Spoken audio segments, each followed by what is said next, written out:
Hoje, em tempo real, estamos recebendo o presidente do Diretório Estadual do PL, Thiago Junqueira. Vai conceder entrevista aqui para nós. Presidente, boa tarde, seja bem-vindo. Boa tarde, um prazer estar aqui com vocês. Bom, e para participar dessa entrevista também, Lívia Pessoa. Tudo bem, Lívia? Boa tarde, Joelson, ao convidado, a todos os presentes e a quem está em casa. Elivaldo, boa tarde. É isso, Joelson, boa tarde. Tássio Cruz. Grande abraço, Joelson, e a todos que nos acompanham. Thiago Junqueira, presidente do Diretório Estadual do PL, aqui com a gente, vai falar a respeito da importância desse momento do partido. Mas antes, Thiago Junqueira, eu queria falar um pouco sobre você, né? O senhor que é empresário do ramo do agronegócio. Como é que entendeu que seria o momento de participar efetivamente dos processos políticos do Estado? Joelson, eu sou de Ribeirão Preto, né? Eu estou aqui no Piauí já desde 2004. A minha história é longa, então eu estou aqui vai fazer 21 anos esse ano. Casei com uma moça aqui do Piauí, a Jâmia, em 2010. E nunca tive pretensão política, mas desde que eu cheguei em Regeneração, eu vindo de Ribeirão Preto, né? Que são dois opostos, vamos dizer, de regeneração no interior do Piauí e Ribeirão Preto, são duas, 8 e 80, né? Mudança da água para o vinho. Eu identifiquei aqui, logo que eu cheguei, que o primeiro assunto que se falava aqui era política, o segundo política, o terceiro política, depois vinha futebol e outras coisas. O interesse do piauiense pelo tema, é isso? Pelo tema política. E lá é bem diferente, a gente fala de tudo e política está em 10º assunto. E eu comecei a notar que a política interfere muito mais na nossa vida, no dia a dia, do que a gente imagina. E eu nunca tive pretensão, mas logo 2, 3 anos depois eu percebi que a política, eu não ia até a política, mas a política ia acabar me pegando, né? Eu comecei a sofrer muitas perseguições políticas lá em Regeneração, de um deputado local de lá, e isso acabou me arrastando para dentro da política municipal de Regeneração, ali logo em 2008. E isso foi acarretando outras coisas, outras perseguições, que ocasionou até uma prisão contra mim em 2018, né? Isso foi mexendo muito com a minha cabeça, né? Aí eu acabei ficando muito antipetista, e infelizmente o Piauí é um estado que, desde que eu cheguei em 2004, é dominado pelo PT, e eu vi no presidente Bolsonaro uma luz no fim do túnel para o Brasil se libertar, até o próprio Piauí se libertar. E nós temos aí umas imagens que mostram a agenda que o senhor teve no final de semana. Sim. Né, que aí ao lado do presidente Jair Bolsonaro, lá em São Paulo, de nomes como o governador do estado Tarcísio, de Goiás, governador Tarcísio, enfim. O senhor participou efetivamente daquele ato em favor da anistia, está aí ao lado do governador de São Paulo, né? Sim. Qual é a importância desse debate hoje no Brasil e como é que o PL, o partido que o senhor preside hoje, deve adotar um papel de protagonista dentro desse cenário nacional hoje de polarização? Olha, o que eu estou enxergando hoje como cidadão brasileiro é uma perseguição política, né, do atual presidente Lula, que deixou de governar o Brasil para perseguir o ex-presidente, uma covardia o que a gente está assistindo, seja de processos contra o ex-presidente Bolsonaro, seja de acusação de golpe, ou seja, a prisão dessas pessoas que foram lá fazer vandalismo. Eu acho que o correto, o Joelson, seria identificar, individualizar as pessoas que depredaram ou fizeram algum tipo de vandalismo contra os prédios públicos e iniciar um processo em primeira instância contra essas pessoas, puni-las, né? E não prender e deixar 2 anos presa, como foi o caso dessa Débora e tantos outros, por ter pichado um perdeu mané e deixar a moça 2 anos preso, né? Essa é a nossa posição. Por isso, a favor da anistia, né? Deixar essas pessoas livres, porém identificadas, individualizadas e puni-las individualmente, né? Para cada um que cometa o seu devido crime, né? Presidente, o senhor falava sobre a estratégia nacional, mas eu queria focar um pouco no estado do Piauí. Próximo ano é um ano eleitoral e, em específico, as chapas proporcionais. Existe alguma perspectiva de ter candidatos competitivos e uma chapa competitiva para a Assembleia Legislativa ou a Câmara Federal? E, em específico, também a participação feminina dessa chapa? Olha, a missão do PL no estado, nosso alvo é mais nacional, né? Eu resolvi aceitar o convite do ex-presidente do PL, o Leonardo Eulalio, ele que me convidou. E aí eu troquei ideia com o meu irmão, Paulo Junqueira, que tem uma relação de confiança muito grande com o presidente Bolsonaro. Ele perguntou para o presidente Bolsonaro o que ele achava de eu assumir o PL aqui no estado. e o presidente Bolsonaro gostou da ideia, deu aval, né? Então, diante disso, eu assumi, tivemos uma primeira reunião no Rio de Janeiro, na véspera ali daquele ato em Copacabana, e depois fui para Brasília para acertar lá com o presidente Valdemar. Eles sabem lá, nacional, que é muito difícil aqui no Piauí a missão do PL. Teve apenas 30 mil votos na eleição de 2022, a legenda. Precisa de 170 mil votos para fazer um deputado federal. A missão é tentar fazer um deputado federal, diminuir essa diferença para presidente e tentar melhorar o desempenho do presidente Bolsonaro, ajudando ele a voltar ao poder. E nessa estratégia, presidente, com quem o senhor já conta, como o senhor pretende estruturar o PL daqui para frente? Olha, estou fazendo muitas visitas, né, a empresários, a políticos aqui. Hoje tive com o doutor Silvio Mendes, prefeito de Teresina. Pretendo visitar outros políticos aí sem nenhuma diferença com ninguém. Pretendo visitar o vice-governador, o governador, se ele quiser me receber, conversar. Nós vamos estar em polos adversários políticos, mas da minha parte sem nenhum problema, sem nenhuma inimizade, sem nenhuma aspereza, né? E conversar para o bem do Piauí. Mão Santa do PL. Alvo principal. Alvo principal? Principal. Com qual papel? Escutar a opinião dele, os conselhos dele, ver a vontade e a disposição dele. Ele seria um nome importante para uma disputa majoritária? Sim. Outro nome que eu até conversava na prefeitura, presidente, Daniel, que é da Secretaria de Planejamento, que já foi candidato bem votado aqui na capital, ele falava sobre a disponibilidade dele de, inclusive, disputar o Senado. Como é que o PL olha para essa candidatura ao Senado? Hoje nós temos o senador Ciro Nogueira, que foi aliado de Bolsonaro, é muito próximo ao presidente, mas como é que o senhor avalia essa possibilidade de ter um candidato no PL ao Senado, na mesma chapa, por exemplo, que o senador Ciro Nogueira, disputando essa eleição no próximo ano? Bom, Daniel, possível retorno dele ao PL e possível pré-candidatura ao Senado.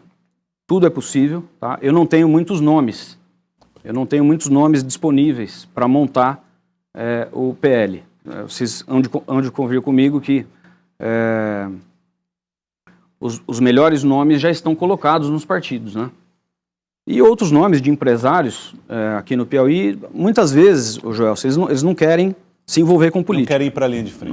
Não querem. Por que o senhor atribui isso aqui? É difícil tocar os negócios e ao mesmo tempo conduzir a política? Uma questão também que toca muito diz respeito a essa construção de alianças. O PL, como o senhor falou, teve 30 mil votos aproximadamente nos votos proporcionais nas eleições de 2022. Haverá a possibilidade do diálogo, o senhor falou já de lideranças políticas, por exemplo, com progressistas na construção de uma aliança e, quem sabe, uma candidatura própria ao governo do Estado, apoiando esses nomes? Nosso caminho é totalmente uma parceria com o Progressistas e com a União Brasil. Uhum. Esses partidos de centro-direita, tanto a nível estadual como federal, a gente tem que caminhar juntos, né? São opostos, né? A linha de raciocínio, Joel, é completamente oposta do PT, da esquerda e do centro-direita, né? Se vocês raciocinarem assim, uma lógica comigo, é o seguinte: da onde eu vim de Ribeirão Preto e onde eu estou morando há 20 anos aqui no Nordeste, aqui no Piauí, é até triste assim, eu estar aqui, vivendo aqui, gosto daqui do Piauí, minha esposa é piauiense, enfim. As pessoas que mais vão me criticar e criticar o presidente Bolsonaro são as pessoas que deveriam estar votando, na minha opinião, Elivaldo, no Bolsonaro e nos elogiando. Eu vou explicar por quê. Porque são as pessoas, a grande maioria que vota no Lula é quem recebe Bolsa Família, é quem é funcionário público, tá? Tá aparelhado, o aparelhamento público ele tá generalizado, ou é corrupto. Essas três classes são as classes que mais votam no PT. Aonde que está a maior votação do PT, proporcionalmente? É no Nordeste. Onde que está a maior porcentagem de bolsa, auxílio? É no Nordeste. Se a gente comparar, por exemplo, com Santa Catarina, com Sul, com Sudeste, com Centro-Oeste, é onde está a direita, é onde o Bolsonaro vence. A gente que prega votação no centro-direita, você pode ver a maior parte das pessoas que votam no centro-direita, maior escolaridade, são os empregadores, são os tomadores de risco, são as pessoas que pagam impostos. Enfim, são coisas que não entram na minha cabeça, as pessoas que amanhã ou depois vão estar nos criticando. E são as pessoas que são beneficiadas. Criticam o Bolsonaro, odeiam o Bolsonaro, chamam de genocida, xenófobo, racista, homofóbico. Mas, porra, olha o que ele trouxe, tudo que ele fez pelo Nordeste, né?